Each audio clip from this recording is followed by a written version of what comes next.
বিসমিল্লাহির রহমানির রহিম। ইন্নাল ইনসানা লিরাব্বিহি লাকানুদ।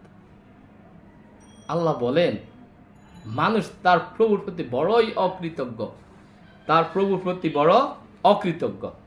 আফসোস, যেই প্রভু তাকে সৃষ্টি করেছেন, খালাকাল ইনসানা মিন সালসালিন কাল ফাখখার ওয়া খালাকাল জান্না মিন মারিজিম মিন নার ফাবিআইয়ি আলাই রাব্বিকুমা তুকাযিবান। সুবহানাল্লাহি ওয়া বিহামদিহি সুবহানাল্লাহ।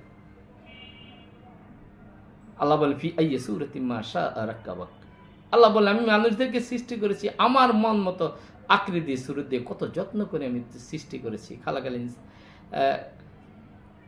ওমা খালাকতুল জিন্না ওয়াল ইনসা ইল্লা লিয়াবুদুন। আমি জিন এবং মানুষকে শুধুমাত্র আমার ইবাদত করার জন্য সৃষ্টি করেছি, আর কোনো উদ্দেশ্য আমার ছিল না।